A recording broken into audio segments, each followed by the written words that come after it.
You see all these videos online of like uh influencers harassing random people in the street, being like, "What do you make in a week? And I what see is your that? house. Is that what we're watching now? What's your favorite place to get a bagel?" It was sun or not? 1, 2, 3, 4. These boys only want the best stuff. They want the cream of the crop. They don't want none of that microbase shit. They want the shit that pops. Oscar bait, black and white. Maybe something French. If it's got more than one explosion, honey, put that shit on the bench. Oscar Wieners, Oscar Wieners, Oscar Wieners. These boys are the Oscar Wieners. Yum, yum.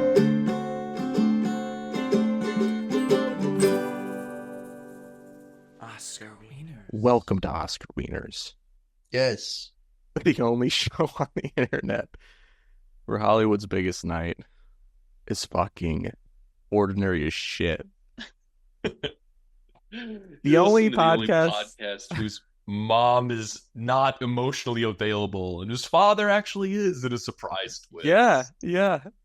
Whose dad looks like a supervillain, but is actually very easy to cry, easy to emote, easy to hug. Very huggable. Maybe the most huggable father in cinema. Yeah, it was kind of startling. And shout out to like cable knit sweaters, because sometimes you just gotta hug somebody who's wearing a cable knit sweater. So as a podcast, hi, I'm John Smith, an ordinary name. Oh, nice. And I'm Jane Doe. That's another ordinary name. And this is a podcast where every week we pick a Best Picture winner at random and try to figure out if it's Best Picture worthy. And this week we're talking about the 1981 Best Picture winner, Ordinary People.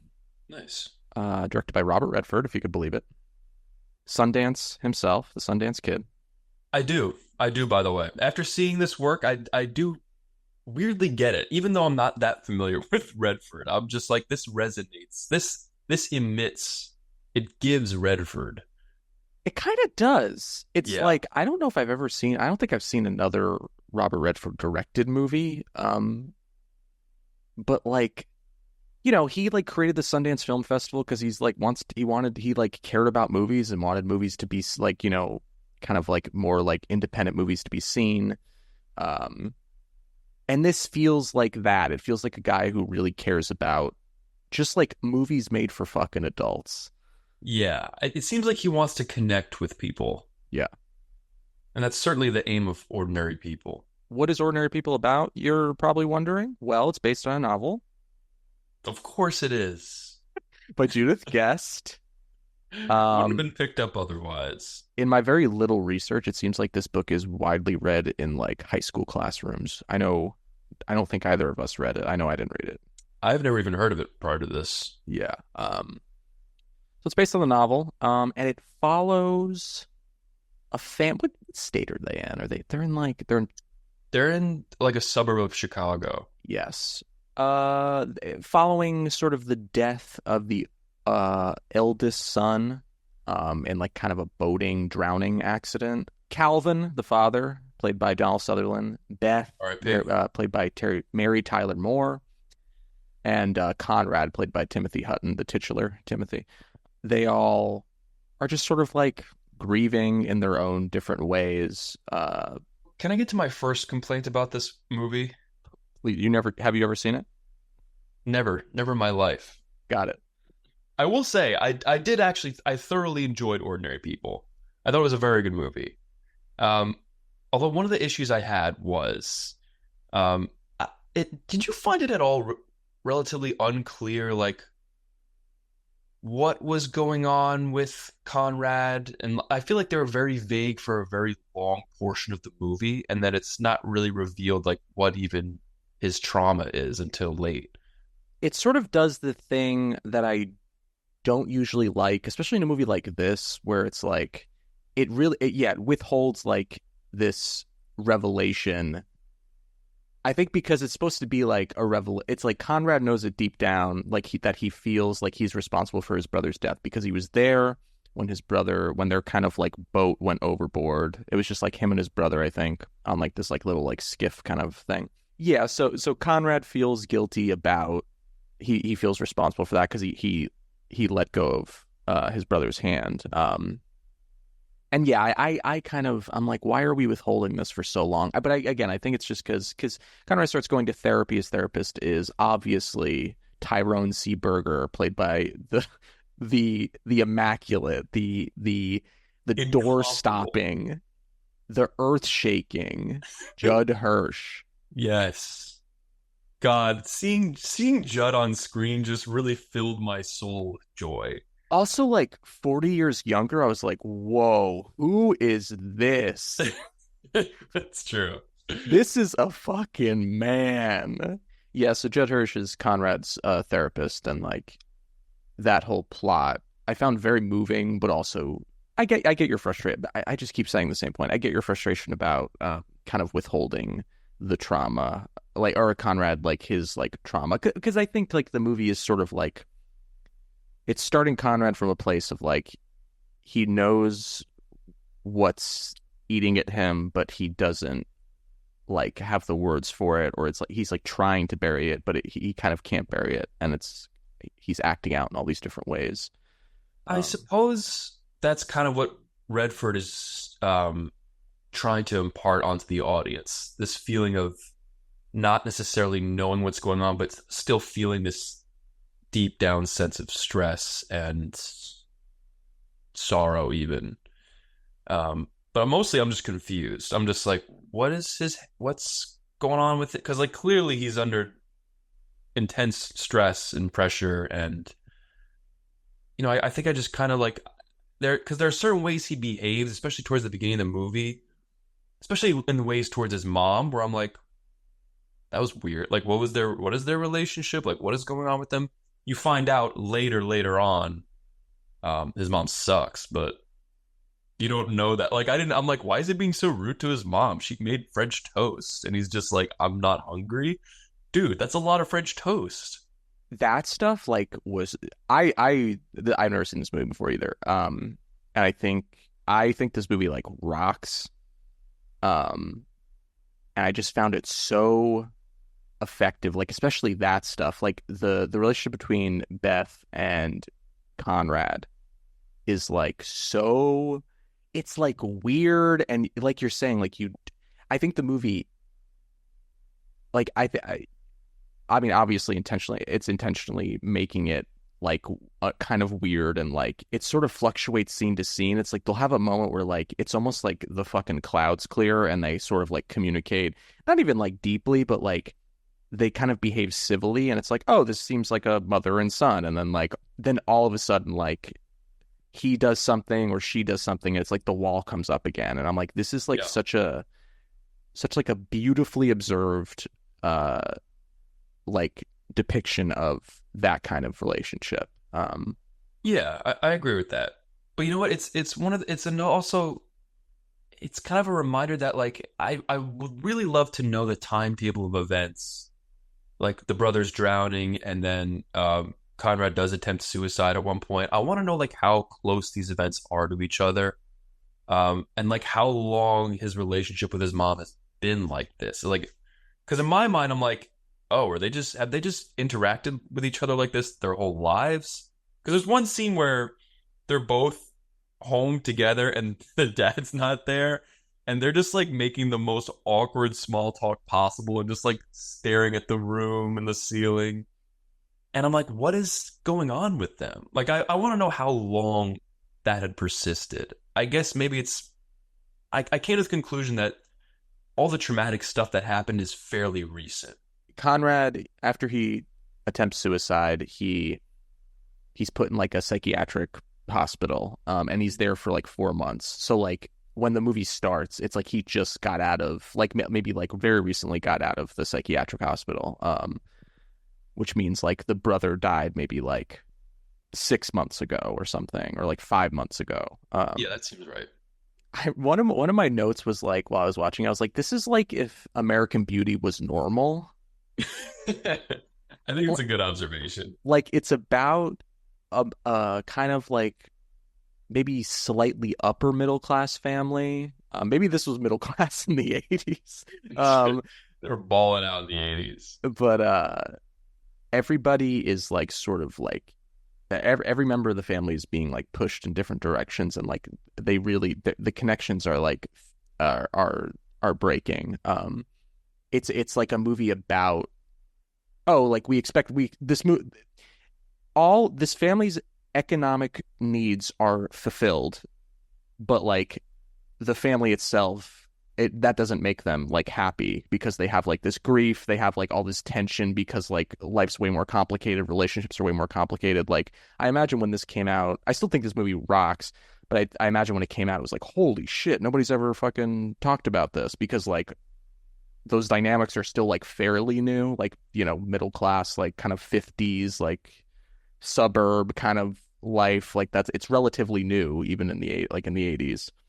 That's why I find it odd that all of a sudden I'm finding it odd that American Beauty even exists because this is literally the same exact idea. American Beauty is just like way over the top with it and unrealistic. Like you're right. This is ordinary people is American Beauty, but it makes sense. Yeah.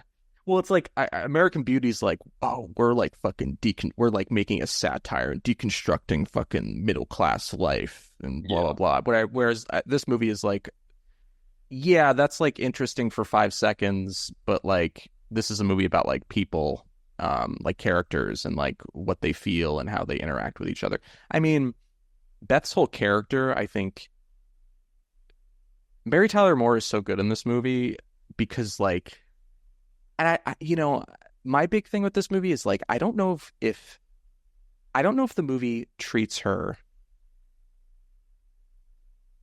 as respectfully as like I am able to feel for her. Like obviously she sucks in a lot of ways, but Yeah, also I they can't want to help. she wants to go to like she talks to Calvin is like, we should go to England, like without freaking Conrad, because he's a bit of a downer recently. Have you noticed? Calvin's like, yeah, he tried to kill himself. Like, we should probably be here for Christmas. Yeah, there's also that scene where they go away. Like she's like she says to fucking, what's the husband's name? Donaldson. Calvin. Calvin. She says to him, like, we have to go. And they literally go away. And then like they're like golfing with like Beth's brother and his wife. And like Calvin's like, yeah, I just when we get back to the house, I just want to call Conrad. And she's like, why? And I'm like, because he's alone and he tried to kill himself like recently, like 90 Like, days ago. you're obsessed with him. What is your problem? She literally, I think she says like, you're obsessed. And it's like, what? But here's This the is your thing. son. Here's the thing though. I think because I think the movie is so well observed about like these relationships and these dynamics. I want to believe that like, yeah, while Beth kind of ends up ultimately kind of being like, if there's a villain in the movie, it is kind of Beth. Yeah. Um, but I want to believe that the movie is extending enough empathy towards her, because like I think the way she's depicted and Mary Tyler Moore's performance is like she is a woman who has obviously built her entire like personality around like her material things, and like the like she's like, because the material things are currently failing her, she's like having an existential crisis, but also isn't letting that show and is trying to just like live normally as if her one son isn't dead and then one son isn't like in a fucking crisis. And I think that is like really complex character to depict. And I think the movie does depict that type of character well, but I also maybe wish it didn't villainize her as much, but also she does suck. I don't know. She does suck. But you know what? Like, I'll disagree with you a little bit because I don't think she's fueled by materialism. And the movie, I think, does do a good job of kind of recontextualizing her at the end. Because you learn that really what fuels her behavior is that she's grieving the loss of her first son, Buck, who drowned. Um, and it's tough because like it does touch on these parental dynamics where it's like, Calvin. Calvin seemed like a good dad and like actually liked both of his sons, whereas Beth only liked one, and that son died, and she was like, "Oh, this sucks. I'm stuck with the boring kid." Yeah. Um, so so she's still not a good mom, but you feel a little bit of sympathy towards her because she's still mourning the loss of her, I guess, recently deceased son. Love Let's. what? I want to ask you about Karen. Karen's the girl he met in the psychiatric hospital. Yes. Yeah. So there are two kind of maybe I mean, it seems like she's presented as a romantic interest, but maybe she's more of just a friend. But I really like her dynamic with Conrad when they first meet at that restaurant. That one scene is like so just interesting. It is. I think it's Bobby Redford, to his credit, King Sundance himself, does a great job of, without even dialogue, he conveys the relationship between these two characters. Because like they sit down at this table at a diner, and they just look at each other, and the audience is like, I don't know who this person is. I've never seen this character, but they just look at each other and immediately just start like giggling like children, and you're like, oh, there's some chemistry going on here. Yeah, and I even love like the way like Conrad is obviously like he liked his life way better in the psychiatric hospital because like it kind of made sense and like you can kind of talk openly, like you were Mhm. sort of encouraged to like be open about how you're feeling. And he doesn't feel that way at home. And like I love the way that he's like, "Hey, don't you like miss it?" And Karen's like, "What? No." Like why we were like institutionalized. Why would I Well, like because you know that? what, like But it's so interesting. It's like I don't know. I think that scene is packed with so many real moments. Yeah, and it's like Like when he four asks her minutes. It's that not a long question, scene. just the pure feeling of when you experience something that meant a lot to you and you realize maybe it didn't mean as much to everyone else around you. That felt so real. Like 100%. the way he's just instantly dejected and is like, "Oh, my bad, I guess."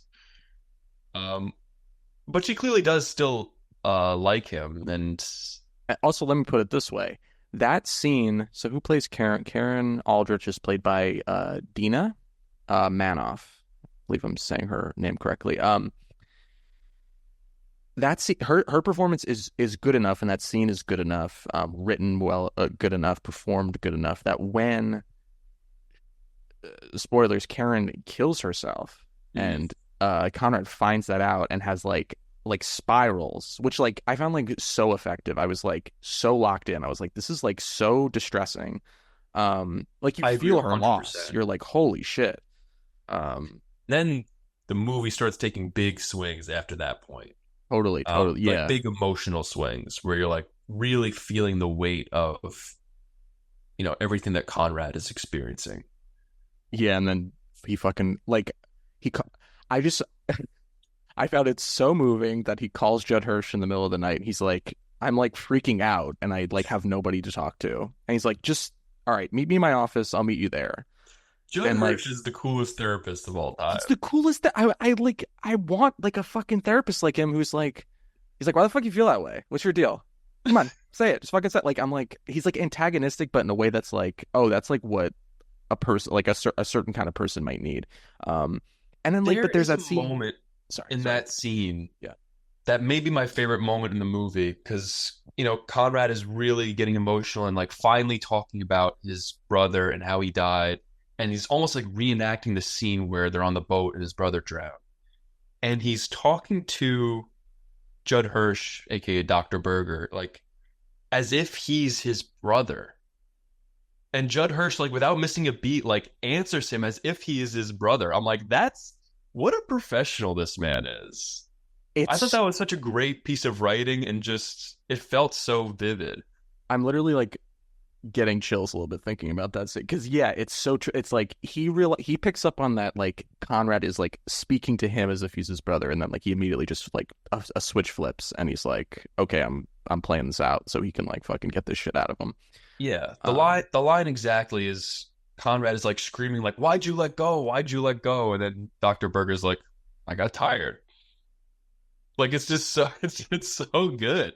That was a key moment for me where I was like, "Okay, this is a really good." I think like Conrad like after the scene where they're sort of reenacting like Conrad having a conversation with his brother, they sit down and then like Conrad is like um I think he's saying like he doesn't like have anybody, like he doesn't have any friends or something like that. And then like Judd Hirsch is like, I'm your friend.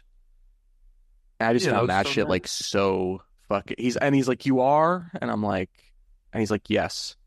And I'm like, this is like the best because also you feel like Judd Hirsch is so fucking good at the whole that whole scene especially because like if that scene you can like almost feel it in Judd Hirsch's performance that he knows he's maybe stepping out of like the patient like doctor thing like he knows maybe it's like getting slightly unprofessional where like he's maybe getting too close to him and like and like you can feel his apprehension to do that but he does it anyway because he's like this kid like is like gonna like fucking lose it if I don't and like I and he does care about him too obviously he's not just doing it for that reason but it's like it's just so fucking it's beautiful stuff.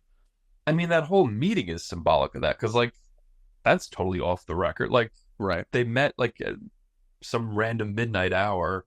I probably what you don't see is like he gives him like a fucking invoice. He's like, by the way, here's here's, this is 200 American dollars. In 1981 money. He's like, fuck.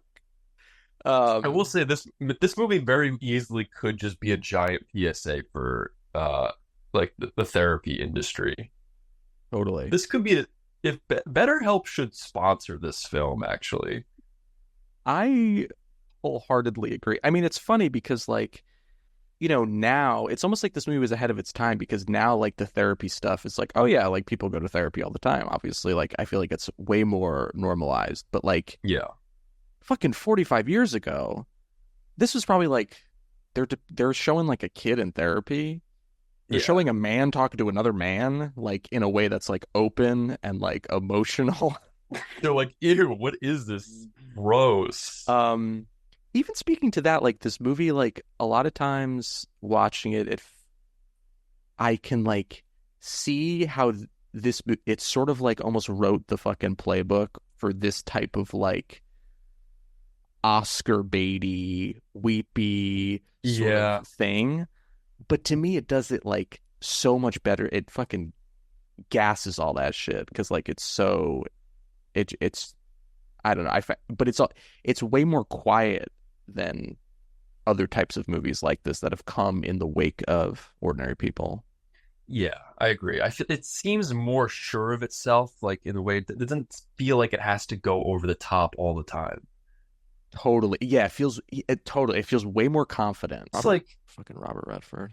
I was gonna say, Robert Rep. It feels like he's, if this makes any sense at all, it feels like he's directing with a very easy hand, like a soft touch almost. He's like, just be an ordinary person. That's all you got to be. Like it seems very low pressure, but still high drama, which is 100%. good. It's his directorial debut. The man knows movies. The Yeah, I man mean, is Sundance. he'd been making movies for like fucking 15, 20 years at that point. Bless him. Should we talk about Janine? We have not mentioned her at all. She's a relevant character. That is the other girl that he likes, Yeah, that Conrad the likes. girl that goes to his school. Yeah, Janine played by Elizabeth McGovern. Yeah, because I he's got.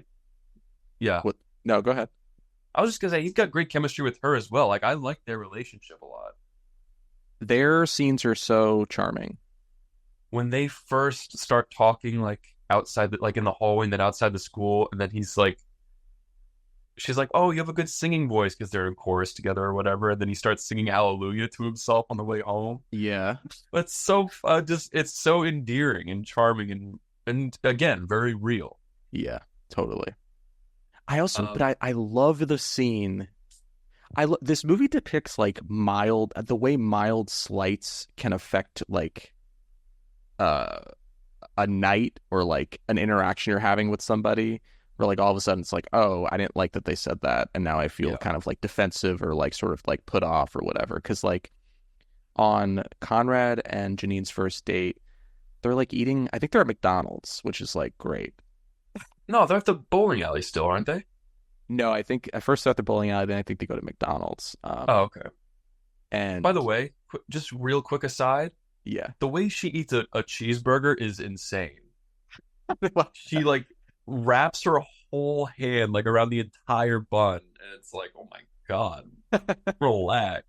it might be a case of like on the day she's like, oh wait, I didn't think about how to eat a hamburger on camera, so now it's gonna be kind of affected and like weird, like I've never held a hamburger before because I'm trying to like act holding a hamburger. I I'm so sorry. I but I was out at a restaurant like last week with some friends, and they were filming some quick spot for like a local tourism thing. They were like, "Oh, do you mind if we like film you guys just like getting your menus?" We were like, "Oh yeah, sure. Like that sounds fine." And like in my head, I'm just like, "All right, do your getting a menu face," and which ended up being like just like Yeah, staring daggers into the yes. it is. I mean, we've made some short films together in our time, and like you don't think about how you walk until suddenly there's a camera filming you walking, and you're like, wait, how the fuck do I walk? It really is crazy. Like I do immediately. I now feel guilty if I've insulted. Actually, I don't think we've insulted anyone's acting on this show. In fairness, I think we've done nothing but praise the stars of these films. I don't think there's ever been like bad acting, except maybe Yeah, like I think that's true. I think yeah, if anything, we only sort of bash like the characters, like Yancey, yeah, Secret the Life. worst husband and father who ever lived. Acting is hard. The acting is hard. Anyway, I'm sorry. There, No, yes. Conrad So is at McDonald's. yeah, so that scene, like, just like the way they're just like they're having a conversation, and then she asks him. I think she sees like he has like scars on his wrist from when he tried to kill himself, and like she sees them, and she asks him about it, Mhm. and I think he says something like nobody's ever asked me, and like he starts like getting into it, and then like Yeah, the fucking swim team comes barging in, who Conrad used to be a part of, but then quit because he's just he's going through some stuff, and they come barging in and they fucking just pick up Janine and like start like fucking carrying her around or whatever they do. And like she's like then they put her down and like they leave. They just like fucking come in like a tornado and are gone. And then like she's just kind like of a like bunch of silly boys. yeah, and she's like sort of flustered and like kind of laughing, but like because she's like kind of embarrassed. But like obviously like Conrad was in the middle of like telling a really vulnerable thing, and Yeah, like it's not her fault, but it's just like he's sort of like like this sucks. Like I was like really yeah. fucking I was really finding it, and now it's gone. Um and just It's like like you the don't movie does that a understand. Like lot. I never have talked about that to anybody. Yeah, and the movie does that a lot, which with even smaller stuff where it's like all of a sudden Yeah. like dynamic just shifts in like a second, just because of like something that happens. But I like that they address it. Like again, maybe it's almost maybe they're almost too emotionally aware as high schoolers, but I do like that they then address that moment later on and then move past it. Like it felt very healthy. I was like, "Oh, this is just really nice." Totally. Can we talk about the end? Yeah, yeah. It's Oh, yeah. really it's kind of bizarre and I don't really understand what happens. Which So part? maybe you could explain it to me. Okay. Cuz the end takes place in this post right after he has this big like theatric therapy session with Judd Hirsch. Mhm. He comes home and is like immediately like you can tell like a weight's been lifted off his shoulders. He hugs his mom who he's had a tumultuous relationship with, and then she like leaves. And I don't know why. Well, because she gets in that fight with Calvin because Calvin is like, That seems crazy. that seems Like, nuts. Too much happens in 5 minutes, then credits. see, He's like, I don't love you anymore. I don't, to me, it didn't feel sudden because, like, I feel like maybe like the second half of the movie or maybe like last like 40, 35 minutes, like, I feel Mhm. like Redford keeps putting in these little moments of like, or not even little, honestly, like, you know, the argument at the golf course where like, where Beth is like, you're obsessed with our son. You Um, freak. like, I think all these moments are stacking up and Calvin's like, yeah, like, because then there's a scene too earlier where like Calvin or Conrad like gets in a fight with his mom and like all three of them are there and he's yelling at his mom. He's like, you like loved Buck, you didn't love me, like, and like he really just laying it out there. Yeah. And like, and I think that like put like at first Calvin is like, yeah, that's not true, like she doesn't actually feel that way. But then I think like as the movie goes on, he's like, she kind of like does, she like is really cold to him.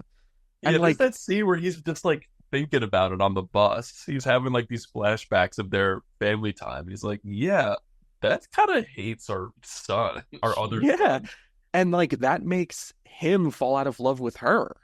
So to me, that Which, did, like, honestly, what a good dad. Just like just a total bro who's like, your mom's not gonna stick up for you. I'm gonna stick up for you. yeah, it's like really beautiful stuff. And like that whole scene is like so good between Beth and Calvin because like Calvin's like crying by himself at the fucking dining room table, and like Beth comes down. She's like, are you okay? Like, have you been crying? Which, by the way, the Beth and Calvin relationship, like, what's so good about that is like they are clearly in love, and like Beth Yeah, like loves Calvin and like is like always telling him he loves her, she loves him, and like is very affectionate to him. But when it comes to Conrad, she like can't do it. Like she doesn't want to, or can't, or doesn't want to show any affection or say she loves him. And I think even that like starts sitting with Calvin of like, oh yeah, like loving me comes so easy to you, but like loving our son, like the kid who fucking came out of you that like doesn't come easy. I don't understand. Um, that's a great point, and that's another bullet point, like under the Calvin is a good guy list. Because he's like, because you're right, they have a great relationship with each other, and she's clearly a good wife and partner, but she's just yeah, not a good mom to Conrad. totally. And Uh, Calvin's like, that ain't gonna fly. As much as I love you, I love our freaking son, my boy. my boy. Um, yeah, and that scene is so good where Calvin is like, yeah, I don't think I love you anymore. And like she does like doesn't say anything. What do you say to that? Which like, yeah, but also I'm like, that's like so, it's so consistent with her character. She's just like, oh, this is Yeah, like way too heavy for me to even like know what to do with. yeah. She So I'm shuts just down. like, I'm like gonna leave. I don't know. Um, But then, like, there's like she does leave, and as she's leaving, Calvin is like weirdly talking shit on her. Like, Conrad's like, "Oh, where's mom going?" And Calvin's like, "Your mom just doesn't understand us boys," or something like that. He doesn't say that exactly, but like pretty close. right. It's like she just doesn't get it. You and I are just gonna be a team for a little while or whatever, Yeah, and then that's it. it kind of ends ambiguously where it's like maybe they're gonna get divorced, but he says to Conrad at least. I mean, also you know he might be trying to soften. Obviously, Conrad is still in a delicate state. Like he's not like recovered or healed just because he had one breakthrough. I'm sure he still has a lot Yeah. to talk through. But like he does say to Conrad, like, yeah, your mom's gonna just like she went away for a little bit. You know, we'll see what happens. But it does feel unresolved. I'm not gonna lie. Like it's almost it's like a massive. It's funny because it's the first time I've ever seen a massive emotional cliffhanger. Like it's not as if we're waiting for some last plot piece to happen. It's like we need to know how these characters feel and come to repair their relationships or not. It's just left dangling. I mean, it's almost like we enter the movie with all these dynamics sort of fractured, and we sort of end the movie with these dynamics sort of fractured. Don't And that's you, just don't ordinary you, people. oh my God, don't throw that in my face, dude. Don't get all philosophical on me. No, I hear what you're saying though. I mean, at the end of a movie, you expect like an ending, but it's sort of like, Yeah, yeah, I don't know. We don't know what's gonna happen. We'll that's see. exactly right. But you know what? I think you're right, though. I think the intent was that's life. You know what I Yeah, mean? Like, yeah, that's ordinary life. Am I right? It's like, well, you can use some movie magic to just like at least give me the full story. You know what I mean? Because it's yeah. just cut to 80 years later when like, not maybe not. That's a bad idea. You know what? What? 200 years later, And Maximus is the gladiator again. And he's freaking he works for the in the White House. CIA Yeah. on the moon. Um, yeah, that also I forgot to add that scene where I think it's sort of like it's like the cherry on top for Calvin, where like Conrad they come home, Calvin and Beth come home from where I went to, like Florida or Tech, I think Texas they went to. Texas. And Conrad goes to hug Beth, and like she truly just like clams up, and like just like she's sort of like, That and I'm is like, maybe the most that's uncomfortable thing I've ever seen. devastating. Yeah, it's like also, yeah, it's devastating, it's uncomfortable. You're like, Jesus, Yeah, hug your it's like kid. because Conrad doesn't isn't like he's not that fond of her either. But He tries. I think. Well, I think he wants he wants her affection, but yeah, she doesn't give it to him, because he you gotta tries earn throughout the that. movie he tries to talk to her. He tries to like have some kind of physical, like, hug, give me one hug, and he Yeah, just doesn't get it. she's playing hard to get. There's a scene where they're the scene where they're taking the family photo together. Oh my God, is that uncomfortable? It's horrible. That scene is that's another good scene where it's like, I feel so bad for Conrad, because like Calvin's like, come on, get a little closer, and then Yeah, like, Calvin's like, you two get in the picture, and she's like, Calvin, I really don't want, I don't want to see with this little shit. This kid sucks. um, It was the first crack in the picture frame that is their family, yeah, and that's ordinary people. that's ordinary people. It's a fucking, honestly, might bump it up half a star, 4.5 stars. Wow, I think this I movie won't. rocks. I I'll love keep it this at movie. 4. Yeah, very good. I want to watch it again too. That's the thing. Like, after I watched it, I was like, I might like watch this once in a while, because I think it's like really good. I like how I like even just like the vibes, how it feels. I just like being in the movie. The vibes are a little off, actually. Wow. I do agree it's rewatchable, but for like the character stuff, for the emotion stuff, they got like weird classical music throughout the film, and then like random shots of just like suburban Chicago. And the whole intro of the movie, I thought there was going to be some sort of jump scare or something, because they just like show random panning shots of like a road and then like a bridge. And I'm like, this better not be a fucking jump scare. Be pissed. As far as I can remember, there's no soundtrack music except in the beginning and the end, and it's fucking. It's not it, but it's fucking. It's that This one I Trans-Siberian Orchestra fucking thing. What? It's Christmas Canon by Trans-Siberian Orchestra. Oh, like Pachelbel's Canon. We pray. Doom doom doom doom doom doom doom Yeah. doom doom doom doom doom. Yeah, it's beautiful Yeah. stuff. It, because of that song, it immediately, hearing it in the movie, evoked like an emotion in me. I was like, oh my God, I feel at home in this hellscape.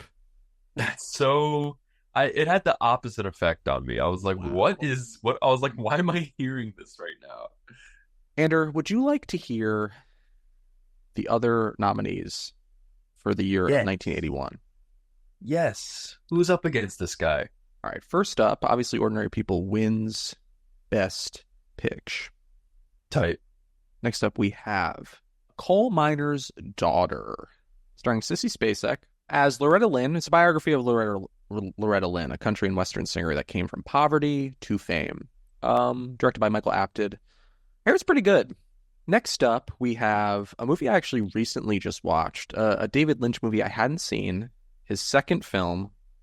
It is The Elephant Man, about Victorian surgeon who rescues a heavily disfigured man being mistreated by his owner as a sideshow freak. Behind his monstrous facade, there is revealed a person of great intelligence and sensitivity. And it's based on the true story of John Merrick. This movie, beautiful. You Really? Me? would love this movie, Really? I think. Um, Okay. yeah, this movie's beautiful. It's very moving. John Hurt as John Merrick is so fucking good. Okay. Um, Next up, we have another Scorsese movie that people say should have won the Oscar, and that is Raging Bull, Oh, starring De Niro, Pesci, fucking Kathy Moriarty, Frank Vincent. And it's about the life of boxer Jake LaMotta, whose violence and temper that led him to the top in the ring destroyed his life outside of it. and you think it's sick? Um, a masterpiece. I don't know what you want me to Oh, say. okay. All right. It's perfectly made. It's incredible. Not a very rewatchable movie though, because Really? it's kind of distressing. It's Really? about a domestic abuser. Oh, it is? Yeah, De Niro's like Jake LaMotta was like a fucking piece of shit. Oh. But it's incredible. It's an incredible movie. I recommend this. Should this have won? Probably. I still love Ordinary People though. Gotta love Ordinary People. Yeah, I don't fucking know, man. Ordinary People really won me over. Uh, Is this maybe one of the most forgotten masterpieces? yeah, I don't think anybody talks about it. Or if it's No. talked about, it's always like, oh, that beat Raging Bull. That's how I Yeah, hear it talked about. I'd never really heard of it prior to this, but Yeah, it's a very good movie. Would recommend. fucking rocks. Yeah. And finally, we have. It wouldn't be an Oscars year without a movie by a sex criminal. It's Tess, directed by Roman Polanski. Nice. Um, Based on the novel by I don't know who. It's like an old book. But it's about a strong-willed peasant girl who is sent by her father to the estate of some local aristocrats to capitalize on a rumor that their families are from the same line, but she is left traumatized from her experience. Pass. Those are the nominees. Ander, Yes. do you think Ordinary People is Best Picture worthy? Yes. It'll rip your heart out. It'll tape it back together and place it back in your chest. It'll leave you devoid of life and purpose, and then it'll bestow it upon you once more in a shining beam of glory. Beautiful. Not bad, pretty decent. 2.5 stars. 2.5. Yeah, I agree. I think this movie fucking is really something. You know who might disagree with you? Probably it's the fucking internet because they hate everything. I did find that the internet as a whole does not really like this movie very much. I can't really say internet as a whole. I mean, everybody's an individual. This is a random review that we found from the internet. Give me the name of somebody who is just a real grouchy, grumpy Greg.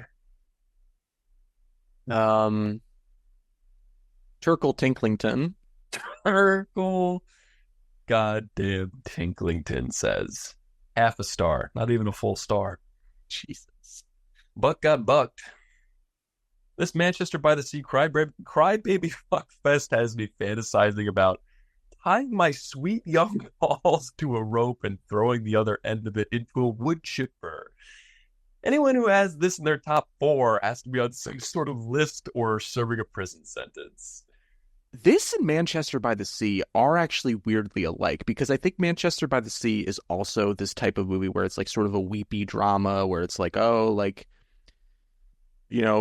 people are just trying to get along with each other and like there's, they're also grieving. But I think Manchester by the Sea similarly is like so well observed and quiet and like that movie fucking rocks too.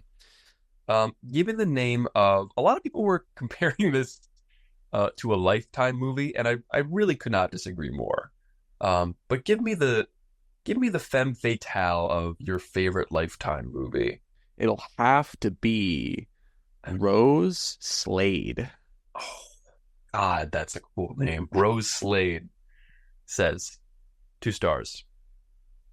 Plays like a boring Lifetime movie that happens to have Donald Sutherland in it. R.I.P. Also, can we talk about how the mother put 2 entire pieces of French toast in the garbage disposal, gave out whole caramel candied apples for Halloween, and wanted to go to London for Christmas? This lady's unhinged. She has that great line, Mary Tyler Moore, where she says, Christmas in London would be like something out of Dickens. And I was like, literally go somewhere. Dig a fucking hole in the ground and go live there. And she does. He drives off. Yeah. We did get our wish. Last review I got. All right. Give me the name of someone who's just sad. Just a sad sack. Ben Affleck. He's fucking... Yeah. The fucking the trades are fucking eating his ass up these days. Yeah, they sure are. Ben Affleck says 2 stars. Depressing. Don't watch it alone. Don't watch it with friends. Yeah. AKA, I guess that covers all the bases. That's yeah. Saying don't watch it. I would say do watch it. Yeah, it's on HBO Max or just Max. It's beautiful stuff. Weirdly, as I was watching this, I was like, I wish Mike and I had watched this one together in person. And I don't know why. I think it was mostly because it's kind of a hard to articulate movie, if that makes any sense. Like, it's a lot of it is conveyed through emotion and scenes, and like it helps to react in real time. Yeah, that's fair. So maybe one day we'll just have a couple brewskis and sit down and watch Ordinary People. A couple Modelo's, a couple fucking Heinies. Yeah. Yes, sir. Yeah. I mean, maybe if this podcast just somehow blows up on like the fucking 64th episode. Like it detonates. We could do like a live screening of this at like an outside theater during the winter. Could you imagine? No one has ever watched Ordinary People outside. No. No. It's never happened. It's not a drive-in movie. It's barely a theater movie. It honestly it really isn't. It looks beautiful. It's very well made. It's really best viewed on a laptop screen with like fucking headphones on. I guess that's why people think of it as a Lifetime movie, but it's got way more emotional weight. I'm sorry. The movie's directed by Robert Redford. It does not deserve to be on Lifetime. It's not the equivalent of a Lifetime movie. Like, what are we talking about? Like, oh, I'm home for Christmas and my childhood best friend has a crush on me? What? I get what they're saying. It has like, there's like the family drama. It's like, it's set around kind of Christmas holiday times, and like it's like a middle class family. I could see somebody watching this movie being like, these people's problems are so small. But I didn't think they were. It's fucking life. I don't know. They're just ordinary. They're not small. They're just ordinary. They're just ordinary people. Like you or I. Yeah. God bless. I think maybe I'll host a drive-in screening of this. It'll be a double bill. It'll be this.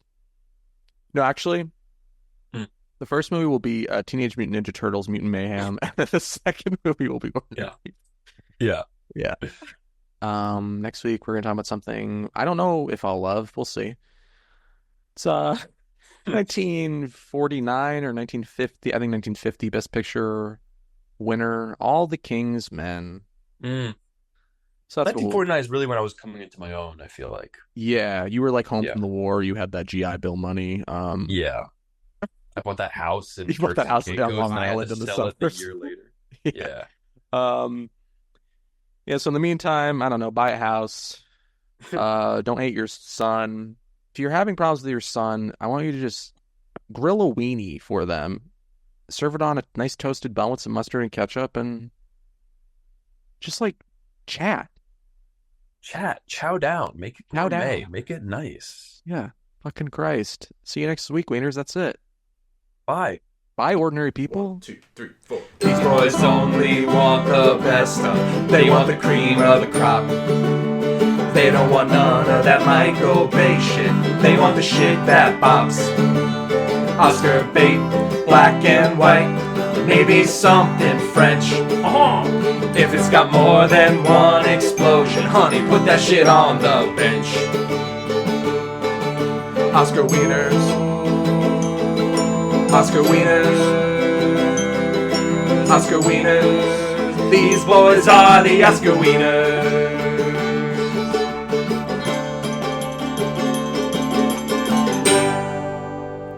Oscar Wieners. How are you still doing it? Get out of Oh, the Ferris Bueller thing. You guys are still Oh, yeah. here? You're still here? Get out of here. Go home. Dude, Ferris The movie's Bueller. over.